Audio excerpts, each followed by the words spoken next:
Shelley Group, thanks so much for joining us today at our Tuesday sales meeting. I'm going to allow Miss Shelley Panzarella of Prosperity Lending to kick us off for Tuesdays.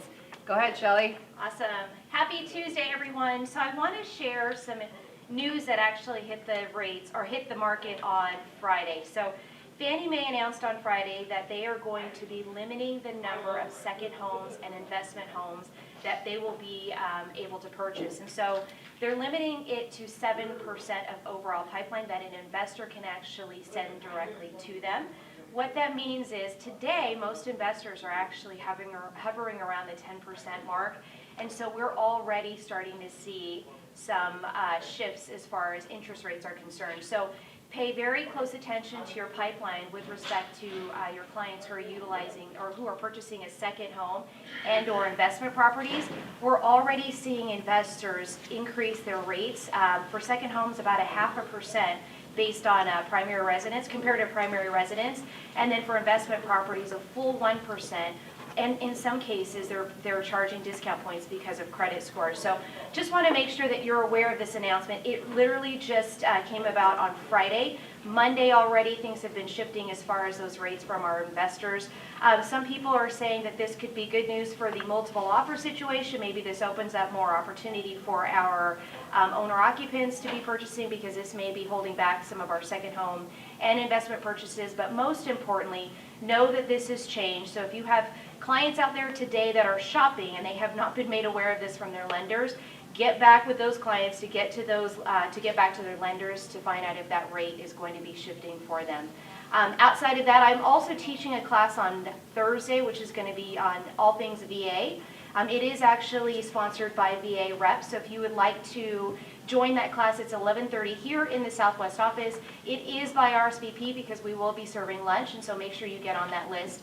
I believe it's in the Agents of Signature. So that's all I have for today. Back to you, Vandana and Erica. Thanks so much, Shelley. So rates are going up, but they're not going to be as bad as they've been in the past. Get back in touch with your clients. A couple of things that I would get in trouble with Janet for if I do not mention it. And one, our whiskey tasting is on. It is next Thursday. You have to order your whiskey kits by tomorrow because they get delivered to the association by the 18th for pickup. If you want your whiskey kits to be picked up by either Lisa Cobb or Janet Carpenter, please send them a copy of your receipt and they will grab them for you and bring them right here to the Southwest office so that you can be a part of the whiskey tasting. Now, something fun I learned this morning was that not only is it going to be just a whiskey tasting, but apparently there's going to be a small cigar bar. So if you're interested in that, there will be a little section most likely outside because I can already feel the tension from the rest of the office as well as our property manager if there's going to be smoking in the office. So we will have a cigar bar likely outside, but there will be one whiskey tasting. It's going to be next Thursday at 5:30 p.m. There will be snacks thanks to Prosperity Lending. And then something new that just came about, the vision boards. Remember when we did those like eons ago when we had visions, but 2020 hit and then nobody did anything with them? Well, you can bring your old vision boards from last year if you'd like, and we can update them for 2021, or you can do brand new vision boards. Again, sponsored by Prosperity Lending. There will be wine and cheese, and then Chicago Title will be providing all of the boards and pens and markers and so on and so forth. Now that will be on the 23rd, which is Tuesday at 4 p.m. So if you're interested in that, it'll be right here in the Southwest office. You must, and I say must, RSVP with Kim at signaturenv.com. Again, that's Kim at signaturenv.com, and she will take your RSVP so that we can make sure there's enough food and especially enough wine. Oh yeah, and the boards. And then today at 1 p.m., Janet Carpenter is going to be doing the RPA class. There's a brand new RPA, if you didn't know that yet. The RPA actually hit our transaction desk several weeks ago, maybe over a month ago, and Janet will be doing a live in person, not on Zoom or anything like that, not on Facebook Live, none of that. It'll be live in the office in Summerlin today at 1 p.m. So if you're interested in that, please join Janet. I don't know if there's going to be food in there. there food? Nope, no food, just Janet. Okay, so I'm getting all these live updates as I'm sitting here. All right, now let's talk about, remember last week I was on and I promised you guys a new form for FSBOs. So for sale by owner, if you are looking to advertise those properties or do open houses on them, because you are allowed to do that, our attorney as well as our team, executive team, has put together the FSBO agreement. And what this agreement does is it allows you to do open houses on the property. It authorizes the date and time. It says who's going to clean before, who's going to clean after. It also talks about marketing the open house and what you're allowed to do, when, being able to take videos and photos and things like that. It talks about compensation. So let's be real clear here. With a FSBO, you absolutely need to go get another compensation agreement. There is one in Transaction Desk that was already created. We didn't think that we needed to reinvent the wheel. So if you are looking to get compensated for any buyers that you put into a property, meaning help a buyer find a home that is owned by a for sale by owner, you can get compensated by the for sale by owner through that form that's in Transaction Desk already. What this agreement says is that you agree, as well as the seller, that you will go into Transaction Desk and go get the form for compensation. And then last but not least, the most important part, the waiver of, it's our CYA. So that for sale by owner open house agreement will be available in the agent resources page for you later this afternoon. I don't know when Monica's back, whenever Monica's back. So by the end of the week, I'm hoping. So you'll have that available for you then. So good times on that. Let's see here. Next, listen, I don't want to be the bearer of bad news, but we've got a lot of crap coming from the legislative session this year. And so I don't know if you guys have had a chance to read your advocates, but if you haven't, I recommend that you do. There's quite a few things that are coming down the pipeline. There's a lot of landlord-tenant laws that are going to be changing. I think one of the ones that pisses me off the most, it pisses me off, is the SB 218. I don't know if you've seen it, if you've heard about it. There's a couple of things that this will do. I don't know if you guys remember last legislative session in 2019. There was, in fact, some talk about having landlords provide or do a walkthrough, provide a statement to the tenant that allows the tenant to remedy any issues that may arise where the landlord could keep the security deposit. That would have to happen 2 weeks sooner than the actual termination date. And so there's a little bit more that's been put on the landlord's plate in response to this bill. There is, in fact, what it says in here, which again makes me the angriest of the whole thing, is that the measure would prohibit a landlord from charging a prospective tenant a fee for the submission of a rental application. All right, guys, come on. I mean, I'm at the point where I'm going to throw away my papers, because how can you figure out if a tenant is qualified for a property if we can't run their credit? And if we can't charge them a fee, how are we supposed to run their credit? So there is a lot of stuff that's coming down the pipeline. I do recommend that you get in touch with your legislatures and tell them how pissed off this makes you as well. We do have another bill that's coming out, AB 237, that's going to prohibit an HOA from charging or collecting any fee, fine, assessment, or cost other than those that the HOA is expressly authorized. All right, cool, I'm on board, no problem. The bill would increase the amount an HOA can charge for no more than $150 for a demand or intent of lien when an HOA is enforcing an HOA lien to $165. All right, they get an extra, what, $15? I guess, the times are changing. Fine, still on board. But what this bill would do is it would change the timelines for an HOA to foreclose on a property. So read this bill really carefully. I'm happy to put the information about it if you're interested into not our chat, but into our Facebook page on Agents of Signature, so you're aware and know what to do about it.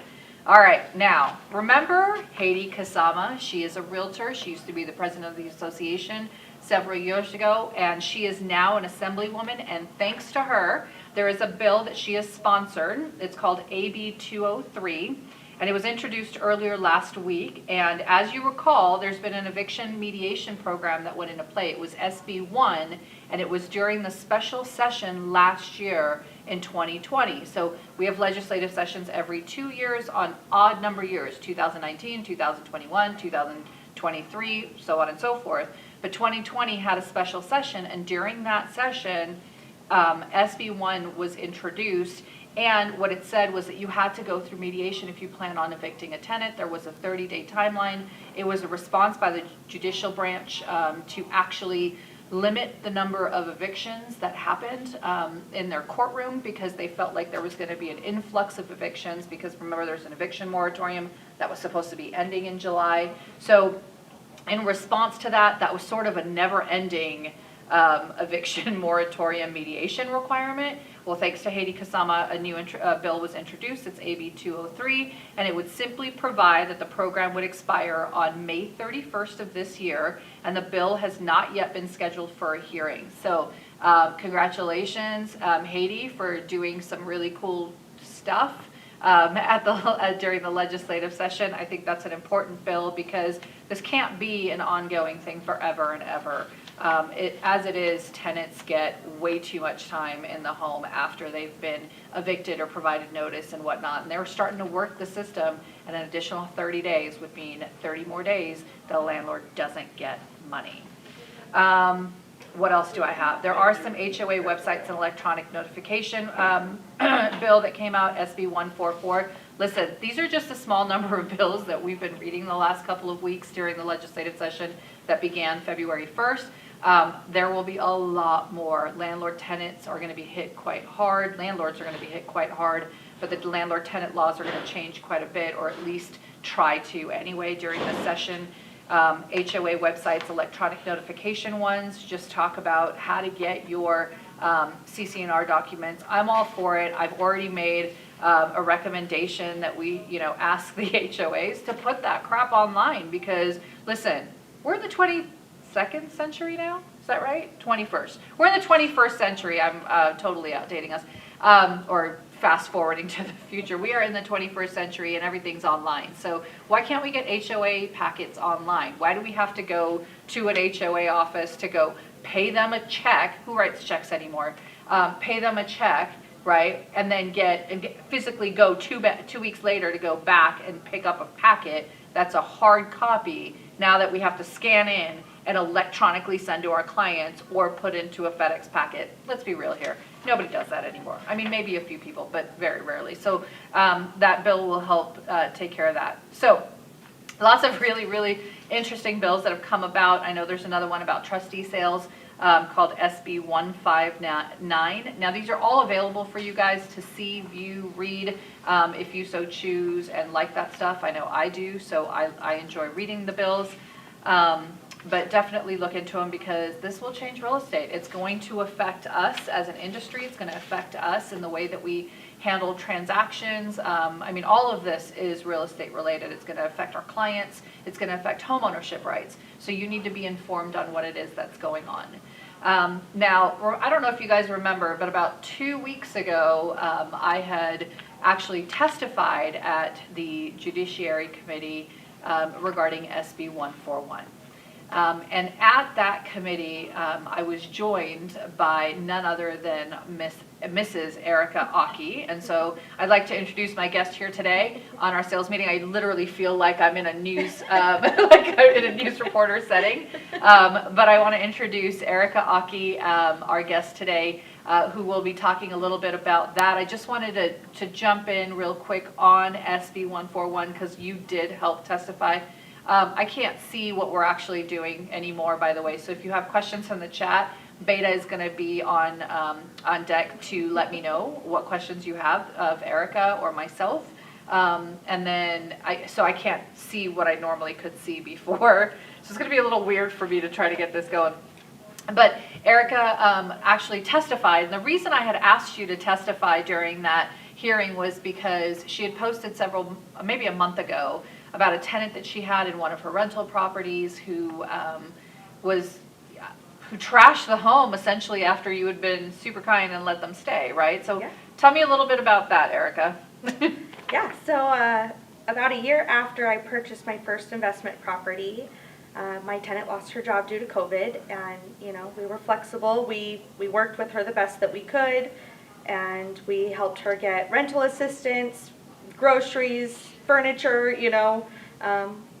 Tried to be a good person more than anything, and then.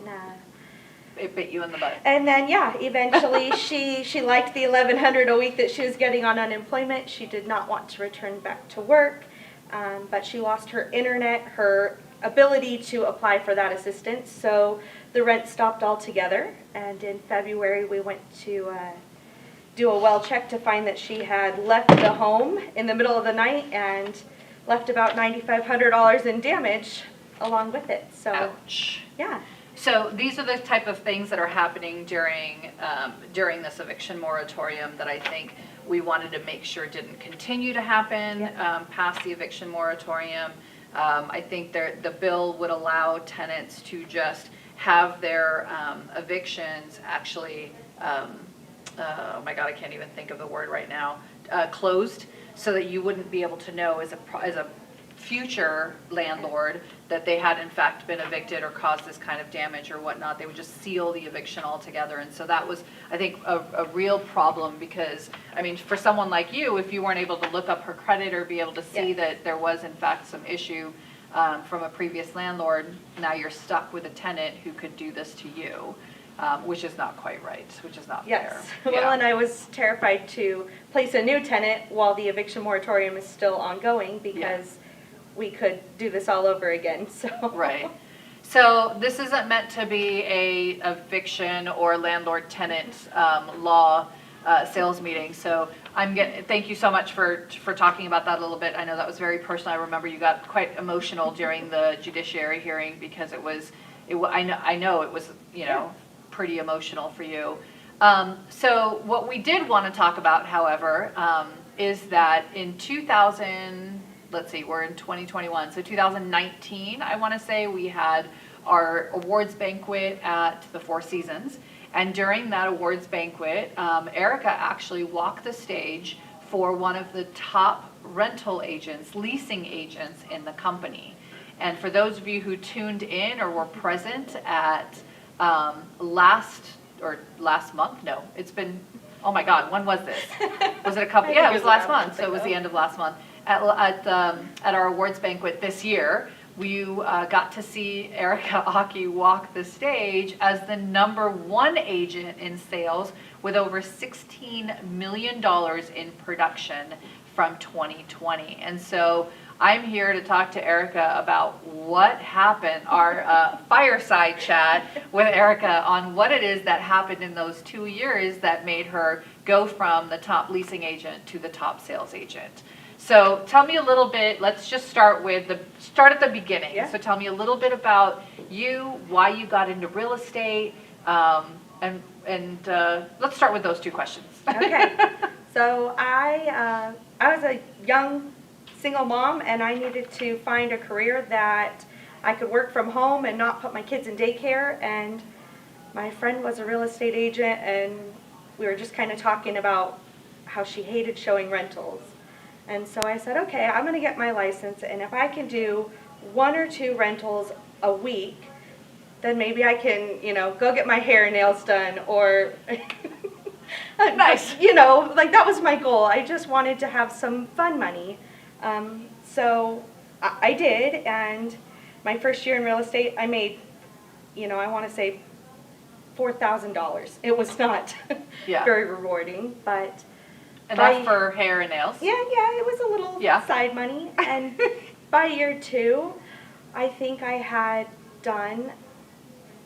helped at least 40 families find rental properties. And for me, it was, that's a big deal. That's when I realized, okay, like, there's a need for this, and we can make this work. So I got into real estate thinking that it was going to be part-time, but then I realized you can't actually do this part-time. It is 7 days a week, and if you are not willing to make it a priority, then you will, I don't want to say waste your time, but you will keep spinning your wheels, and you do have to run this as a business.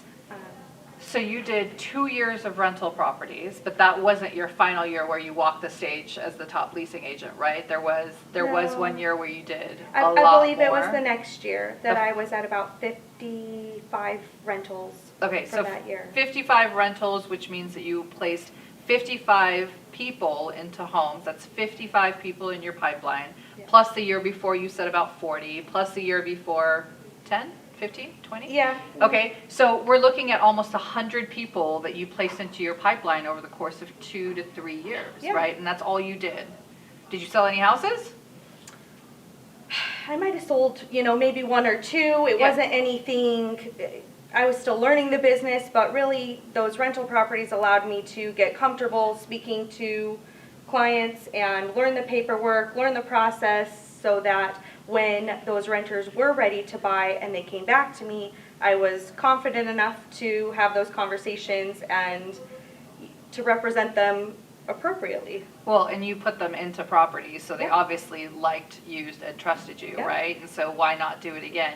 Well, one of the really cool things that Erica did back in 2017, as this was all happening, as she had just started working with rentals and whatnot, you had created this amazing packet, which you look at today and you're like, oh yeah, I remember doing that. And I remember she had passed it on. She was open and willing to share it with just about anybody who wanted it. And she shared this packet with several people in our company, including myself. I have a lot of agents on the team that wanted to do rental properties, and there were definitely ways to do them, questions to ask, making sure that you don't spin your wheels. You're not wasting the tenant's time. You're not wasting the property manager's time. Let's talk a little bit about that, because I think that's an important piece for anybody who's at least starting. I think one of the things that you said was, which is important, is that it gave you an opportunity as a brand new agent to really understand how to talk to people. Because I think a lot of people get caught in, I don't know what to say, so I'm just not going to do anything, right? Yes. But rentals, for whatever reason, don't feel as intimidating as selling a home, even though they're pretty Yes. much the same skill set, Yes, but right? there's a lot less competition for, representing a tenant. Usually, I can say I've got 10 rental leads, does anybody want to take them? And I hear crickets. So Yeah. I think they're a little bit more forgiving, where even some of the newer agents, I say, yes, just open a door. Just meet those clients, open the door, don't say anything. Just Right. let them view the house, and the conversation will come naturally. But it was an opportunity to learn how to use a lockbox, learn how to schedule your showings correctly so that you're on time for the next showing. Just the baby steps that once you've kind of gotten comfortable and mastered those, you appear more professional, and your clients will appreciate the time that you gave to them when nobody else would even take their phone calls. And yeah, maybe that client is only renting, but their parents need to sell their house, and they would love to give the business to you because they appreciate you. So there are some questions that you asked up front, right, before you went and showed a property to a tenant, right? Yes. Because even tenants and especially now, I know that, with our property management division, especially for the properties that I manage, I don't even bother if you don't have a 605 credit score. Like, it's a minimum, right? 605, 650 is preferred, 605 minimum. Yes. And it's really hard to find tenants that qualify for that. And so you have to have conversations. There's a lot of groundwork that needs to be laid before you go physically open a door. yes, so I have my checklist on what I absolutely ask up front, and I let them know that they need to meet about 2.5 times the rent amount.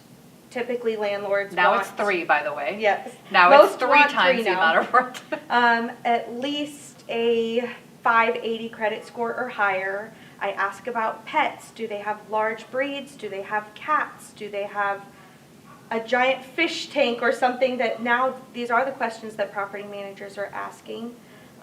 Criminal background, rental history. Do you have prior evictions or broken leases? Do you have a car repo or a recent bankruptcy? Those are sometimes uncomfortable questions to ask, but if you just are upfront about, this is what I need to know, it's not a deal breaker if your credit is below 580. I just need to know which properties to send you. And I think it's also important to, in the beginning, I would cold call property managers and say, I have a lot of rental clients. I need to know if you'll work with any of the following situations. Will you accept a pit bull? Will you accept low credit with a higher deposit? Will you accept a prior eviction? Because finding those answers, when I get a client with an eviction, most people will just say, I'm sorry, I can't help you. Evictions are my favorite. Oh, So snap. I know, but I have one company that will take you with a prior eviction. Great, here you go. But now, an eviction doesn't stop you from buying a house. So now we have this conversation that if you're going to pay a triple security deposit plus your first month's rent, that could have been a down payment. So now we talk about, let's repair our credit, get it where we need to be, and that renter who can't even get approved for a rental is now buying with me. That's so crazy. That's nuts. So what you've done is you've essentially created a purchase situation versus a rental situation just by asking the proper questions. And all of those questions are in your little guide that you provided years ago. So if anybody wants a copy of it, I don't know if Erica still has it, but I sure do. So go ahead and put it in the chat that you want one. Actually, do me a favor. Just reach out to me directly because I don't know if I'm going to be going back to the chat to look for it. Maybe you can post it in the agent page so that I can save it again. Yeah, I could do that. I can also email it to you, by the way. I can email your guide right back to you so that you can update it for the rest of us. Because that was from 2017. So what you did was you converted a tenant into a potential buyer, whether it was today or over time, but you had that conversation with them. And I think a lot of agents who show rentals miss that, right? Now, here's the other part, and we talk about it all the time. The follow-up is the important part, right? That's where you could lose or get a client. And so the follow-through on, hey, we had this conversation, where are you at, and checking in every so often is important. So tell us a little bit about that. So I live by my Google Calendar. It's nothing fancy, but once I get an application accepted, I immediately go into my calendar for 6 months from the date that they started their lease, and I set a reminder with their name, phone number, and the property address that they leased. And I just remind myself to check in, see if they plan on renewing, or see if they would like to see if they qualify to purchase. It's no pressure, but most times I find that they just appreciate that I remembered them or that I thought of them. And that gives us enough time to repair credit if we're close, or maybe find another rental if they're not happy there. So what if they are pretty close to getting their credit up in order to buy? What happens what you check in at 6 months and you're like, hey, what's going on? And get them with the lender. Yep. Get them pre-approved and start looking at houses. So you've already had the discussions with them about down payment assistance programs, right? So there's those conversations that happen. Yes. And then getting them with a lender early, I think, is the most important part, so that the lender can actually qualify them and see how much further they need to go and how much longer before they purchase a home. So is this the system that you put in place? This is the system. No CRM, no Excel sheet. I just finally started an Excel sheet because I have not been tracking my numbers throughout the years, so I will be better about that moving forward. So wait, you're trying to tell me that you did $16 million in transactions last year because you put stuff in your Google Calendar? And on Facebook, if I see that, once I'm emailing back and forth and I've made a connection with a client, I usually will add them on Facebook. That's an easy way for me to stay connected with them, to see their, life throughout time. If I see that it's their birthday, send them a happy birthday message. It takes 2 seconds, but it lets them know that you're thinking about them and it keeps your name in front of them. I think it also helps them see that you're human and you have a family that they're supporting when they use your business. So, I haven't paid for Zillow leads. There is no secret recipe. Well, you refuse to pay for them. I refuse to pay for Zillow leads. But I think really it's just making those human connections and making them feel like they're a part of your real estate family and just staying connected. I think that's common sense no matter what type of client you have, no matter who you've put into a home, whether it's been a rental or a purchase, right? It's a matter of making sure that they feel connected to you in some way. And I think, again, like I had said before, a lot of agents lose it in that, like, we've put someone in the home and that's it, we're done, right? And then they stop. But you Facebook friend them. I mean, these are tenants that most people don't even pick up the phone for. Right. That you have now Facebook friended, so they're aware of what's happening with you, your family, your life, Yeah. right? Which is a big deal. So they feel like they're part of that. Okay, so now tell me about your day to day, because you are.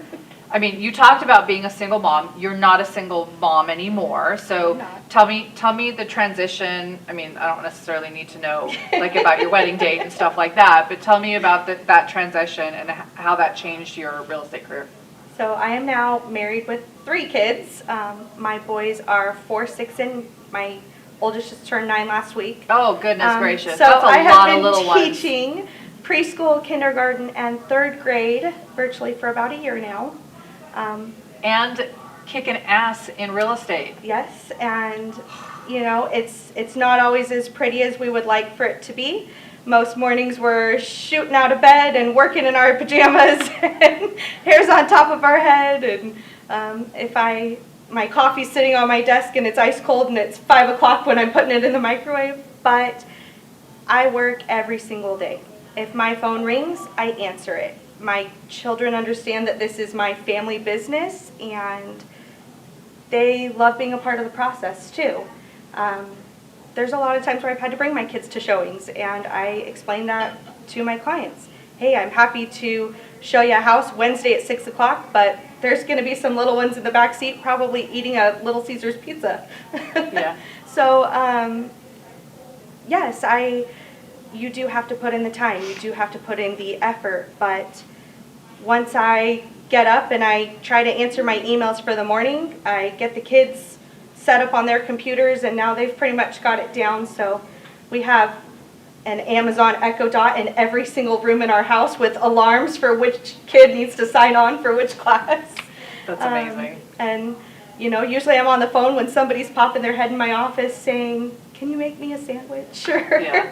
So I do take the time that I need to be there for my family, but that's probably the main reason why I stuck with real estate, is because I have never missed out on my kids. I am at every assembly, every baseball game. My family does come first, but also I'm able to schedule my work around those life events. So this career really is perfect for the working mom or dad.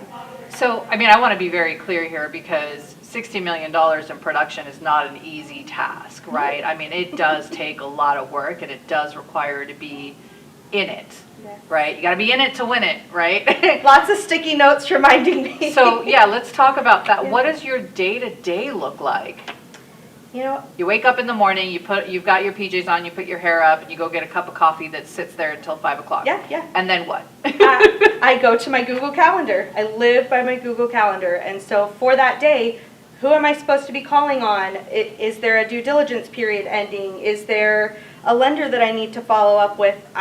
When I put somebody into contract, I immediately go to my calendar and put in all of my contingency deadlines, all of my... Hold up. You don't have a TC? I do not have a TC. Unbelievable. Are you kidding me right now? I am a one-man. I am too much of a control freak to... Imagine Delegate. if you had a TC. I would be...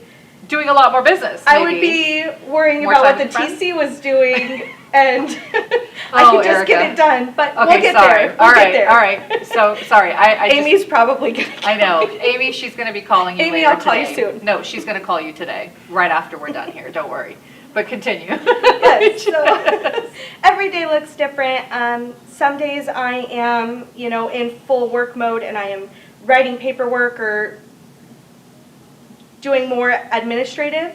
Some days I'm out at the park with my kids, and I run into somebody from the neighborhood, and real estate might come up casually when they ask me what I do, or So you don't wear a shirt that No. says, I'm Erica and I sell real estate. No. Come talk to me. I will say probably one of the best things that I did for my business is I started volunteering at my kids' PTA at their school, and that gave me the opportunity and the platform to meet 800 families in my neighborhood that once they met me and my family, they got to know what I did, and that is a lot of where my renters, my clients that weren't renters, they do come from my community and from that PTA. That's where I can draw them back from.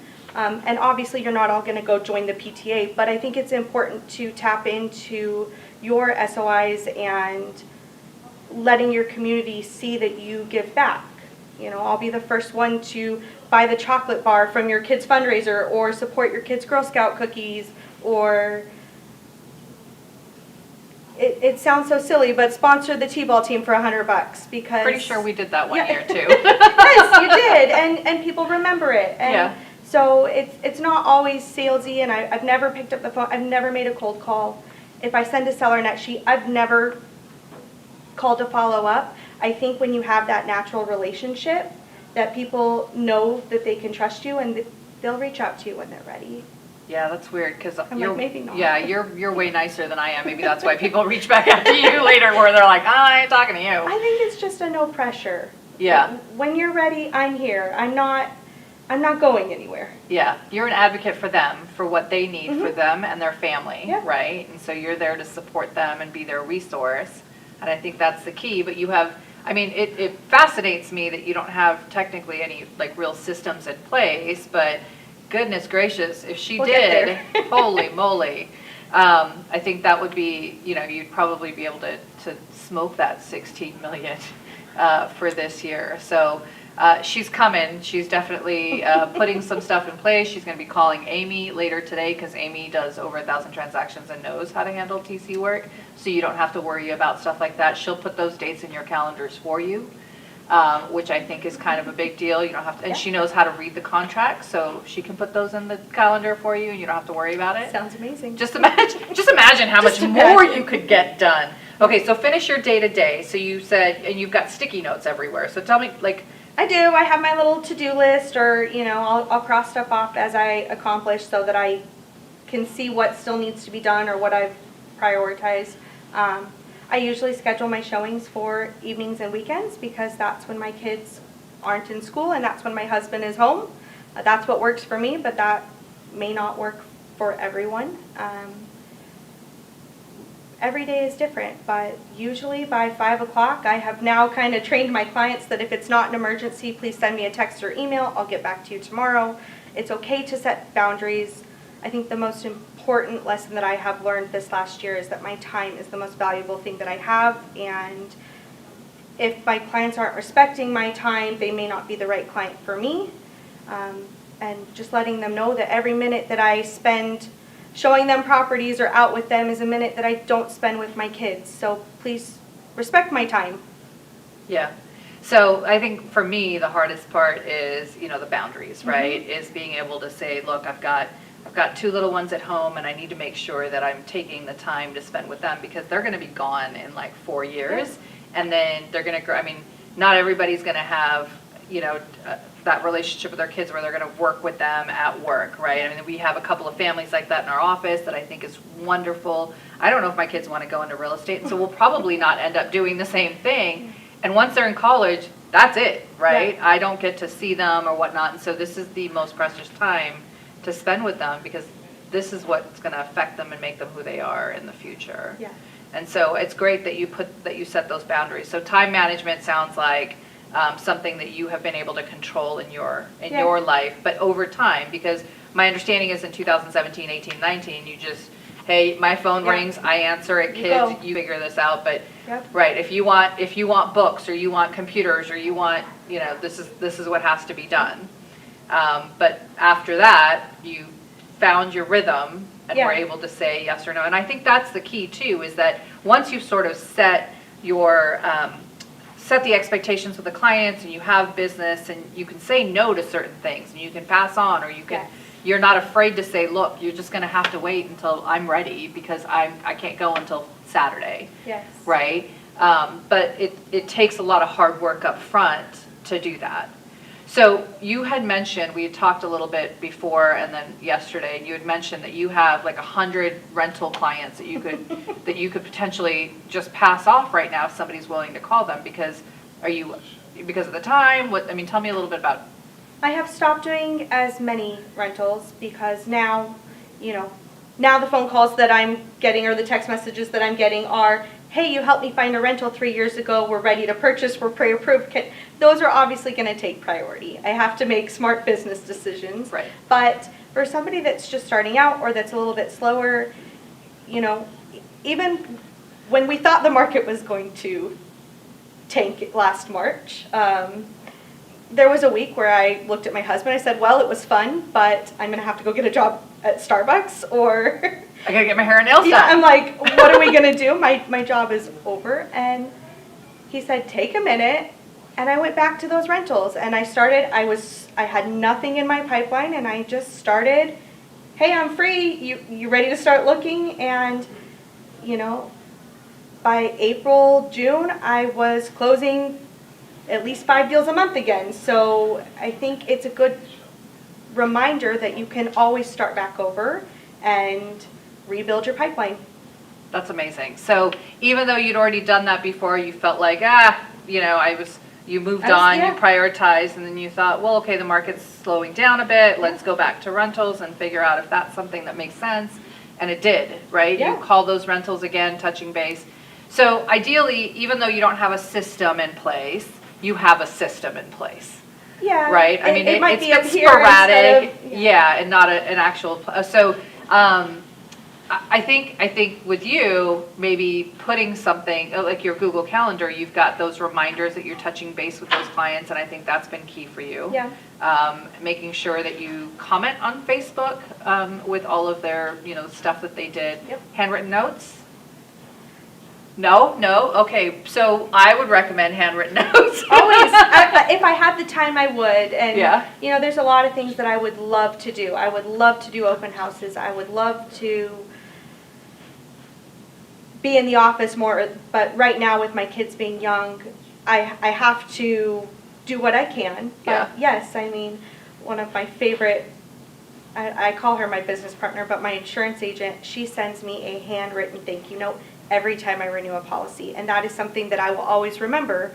I wish that I could do it, but it's not in the calendar yet. Yeah, it's not okay. So that could be something that you incorporate. Yes. I know that we do them quite a bit on my team as well. We spend some time to just send out gratitude and thank you Yeah. for trusting me type of notes, and I think that's important too. Just remind people that that you're thinking of them. Yeah. I think that's the key. All right, so moving forward, now what? Tell me a little bit about what's happening with your business now. What do you do? What changes are you making? I mean, we talked about it before we started here. You got your 1099 for 2020, right? Even long before you were walking the stage. Yeah. For 16 million, you were like, holy crap. Talk about that.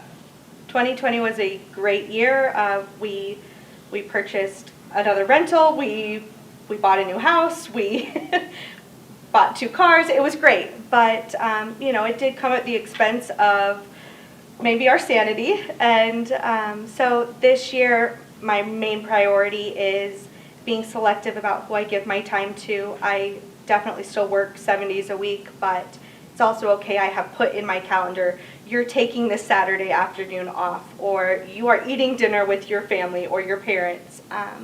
So I don't know what this year will look like. I'm okay if it slows down a little bit. I think there's like a happy medium, but also I feel like when the business comes, you can't say no to it. So I'm prepared for whatever comes my way. Are we seeing like the Ockey team in the future that to allow you to give you some time? So this August will first time in 9 years that I have not worked from home with a child.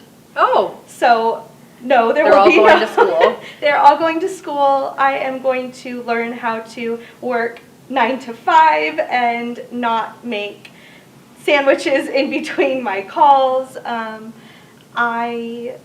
I do not know that there will be a team. There is a new agent in our office that I've kind of mentored, and I enjoy doing that. I enjoy helping newer agents grow their business, but I am not ready to manage a team. I am just finally at a point where I'm not managing. You're like, I don't have to manage anybody. Yeah. I'm going to enjoy this, yes, right? Yes, I enjoy the quiet and the calm. I want to enjoy it for a minute. But no, I mean, I'm always here to, I do like helping people, and there were a lot of people in this company that helped me when I was first starting. I mean, Aaron and Chris Patrick, they sent me all their rental leads that they didn't want in the beginning, and it probably seemed like nothing to them, but that is absolutely what got my business started. And our property management division at Signature, they would forward me, I'd wake up to 100 Zillow leads in my inbox, and I would put the kids down for a nap, and I would just start responding. Wow. So I do like to pay it forward, and if anybody ever wants rental leads, I have them. I'm happy to share. Well, there's other property managers that I know in town who I've Yes. talked to, and they're like, yeah, Erica does all of our rental leads. And I'm like, Erica Ockey, for you? Yeah, okay. That's when I was starting, I would just call those companies, and they were just so appreciative that I even asked what their requirements were, and I would write them all down so that I knew who to send people to, and they would actually call me back and say, can we send all of our leads to you? Wow. So if you're looking to drum up leads or business, that's a great place to start, is just call these other companies and say, I know you're too busy to show your own rentals, can I show them for you? Wow. Well, there's Yeah. something that I think could help change somebody's income potential, right? From just waiting for a lead to hit their inbox to actually going out. So this is almost like prospecting, but for rentals that will eventually, over time, become real business, like real, and not to say that rentals aren't real business, but real sales business, right? For transactions that could get you to 16 plus million. And once you get those clients, once you show them a property and we talk about the credit requirements, and are you at a 600? Yes. Okay, why are we not purchasing? Are we only going to be here for a year? Okay, it makes sense to rent. Are we going to rent long term? Usually they'll say my credit's good, but I don't have a down payment. Okay, I have the home as possible. Here's a flyer. I already have them in my car and ready to go. So now I've covered your down payment. Your credit already qualifies. Why are you? I didn't make $300 on that rental, but now I got a new buyer. So yes, you know, however you decide to work your rental leads is totally up to you. But every time you show a rental, that is somebody that likely does not own a home and that needs a new place to live. Yeah, or they're doing it. And here's the other thing: like I get a lot of. So some of my property management accounts that I manage are in the $2,000, $3,000, $5,000 a month limit, and those people could very well buy something, but they're looking to see if Vegas is for them, or they're doing a 6-month here and a 1 year here, just just to kind of gauge the city and where they want to be in it before they end up spending $1 million or $2 million or whatnot. So did you ever have clients like that? Mm-hmm. You did, huh? Mm-hmm. Absolutely. Yeah. And they. Some of them came from those same rental companies or even our property management division where, hey, I've been trying to get help, I need to relocate. People won't even answer my calls because they think I'm a rental client. I just want a 3-month rental and then I'm going to purchase. Yeah. Great, Right. And most of the time they get so frustrated with the rental process that they're like, you know what, let's just set up a search for $600,000 and, Yeah. And so if you work those rental leads, they aren't just rental leads. Yeah. You just have to do some digging. Yep. So, and here's the cool part. We actually, so through Prosperity Lending, I know Shelley has offered a rent versus own scenario, right? You have a website, Shelley, about rent versus own, where you can actually go in and show a tenant, if you were to rent versus you owning a property, this is how much money you're giving the landlord for their equity versus how much money you're actually potentially gaining for your own equity to make money, right? I mean, let's be real here. You have rental properties, right? That's investment. Yeah, Bitcoin's great. You're welcome, Tyson. But ideally, rental properties are the way to go. I mean, maybe not in this market, right? But you got them. It has still been worth it. It has been? Yes, it is. And, that's my retirement. That's my way to pay for my kids' college or cars or our future expenses. So yes, investment properties are absolutely, I think every real estate agent should have a goal of owning an investment property. Regardless also- of the eviction moratorium. Yeah, I mean, that'll And these hopefully go stupid away. bills. But, we now have 3 rentals. We had 4 up until a few months ago, and my other tenants were wonderful. I have nothing but good things to say about them. They understand why we have kept our properties as investment properties. They know that this is to save for my kids' college. So I have multiple text messages from my tenants saying, we know how important this is to you, and we are protecting your investment. So I think that's also another conversation to have with your clients that have already purchased with you. Hey, we know that you own your home, but what are you doing to save for the future? Are you interested in an investment property? And instead of selling your home, maybe let's have you buy another one and turn that property into a rental. I mean, you could always do cash out refis, right, Shelley, and take some of the money and put it into a new property. I don't know if you're allowed to do that with cash out refis, are you? So Shelley says yes, she's nodding her head. So you can do cash out refis, pull out some money. I mean, a lot of people are sitting on a ton of equity right now. So that's a great conversation piece to have, to touch back in base with your pipeline and just see where they're at. So I know you started from the rentals, and now you're started from the rentals, now you're here. And so you've got all of these, now you've got investment properties. I mean, that's from getting your nails and hair done to I own 4 rental properties in less than 3 years. Like and you got married. And I out-earned my husband, so now he has Oh, to do the laundry and dishes. That's amazing. That's amazing. Just imagine if you had a system in place, right? I would have to do the dishes again. Yeah. Oh, goodness gracious. Wow. So I think that's an amazing story, and I appreciate you coming on. Were there any thoughts that you wanted to leave us with? Oh, I forgot to do sorry. I know I asked you a question, and then I totally went on another. Are we doing we have a couple of questions online, Beta? Yes, we have one. Okay. Comment. I lost a renter. She has her own business, was asked for 1 to 2 years of tax returns to show income. She was upset with this request.